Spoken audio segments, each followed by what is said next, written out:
Akechi, and I am the Program Specialist for the Juvenile Justice Institute. In this video, I'm going to walk you through the Crisis Response JCMS screen. So the first thing you're going to want to do is select New Client. This will bring up the New Client box, and as you can see, there are some stars or asterisks near some of these boxes. These are called required variables, and these are the boxes that you must enter into the JCMS. So I will start entering it now. Client ID auto-populates. First name is required. Middle name. Last name is required. Date of birth. Gender is a drop-down box. Race is also a drop-down box.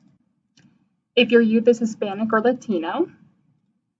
Self-reported race ethnicity. This is not required, but if your youth reports a different race ethnicity that is in these two boxes, you can select one here. Nebraska student ID. JCMS agency.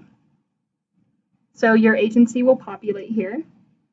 Referral or event date. This is the day that you received the referral or the day that you went out on your call for crisis response. And the case type.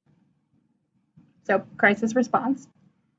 In the right-hand corner, you'll see a save box. This is the only place that you have to save in the JCMS. Now you'll notice that an intake, discharge, and law enforcement screen, as well as a crisis response screen opens.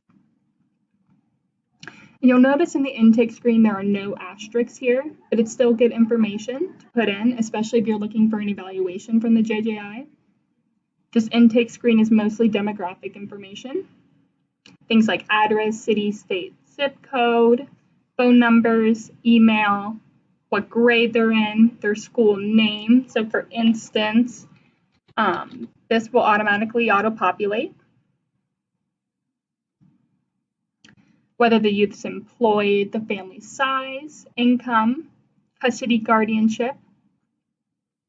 Now you'll notice down here in the discharge area that a lot of these are required.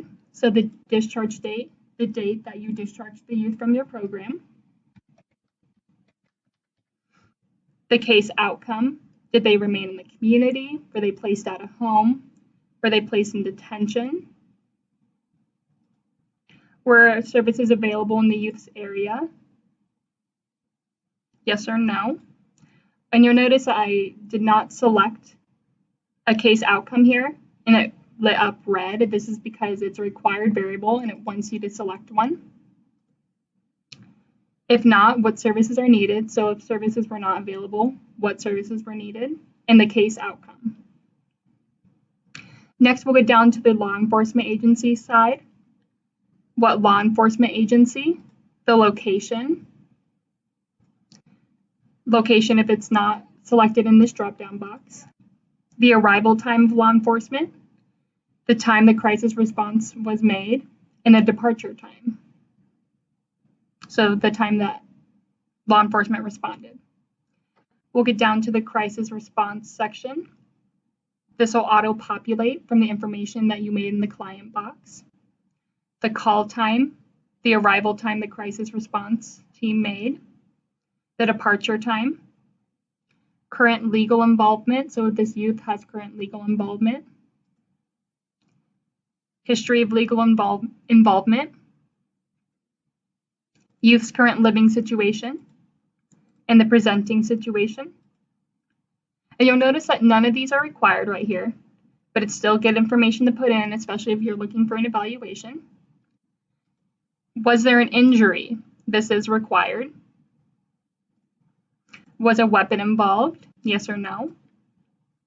The referral source is not required, but still good information. Who was involved in the presenting situation? So we put in the box yes parent, so maybe the youth had an incident with their father. Time spent with clients, not required, but still good information to put in. So maybe 2 hours were spent. Time, oh, sorry, this is in minutes.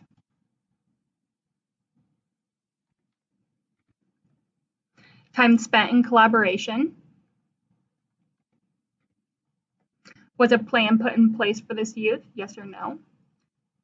This is required. Were the parents involved in the plan? Yes or no? And any notes that you have about the situation that can be put in here. Next, we'll get down to the bottom and we'll look at referrals and follow-up. If a referral was made, you will see that none of this is required because there's no star or asterisk, but still good information to put in. The referral agency and the outcome of that referral. Then we'll go to the follow-up side. None of this is required, but still good info. The date of the follow-up.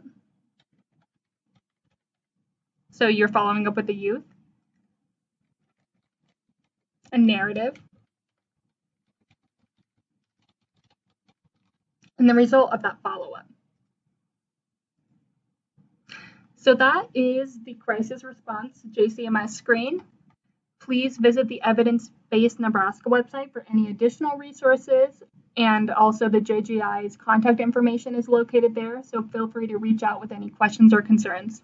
Thank you.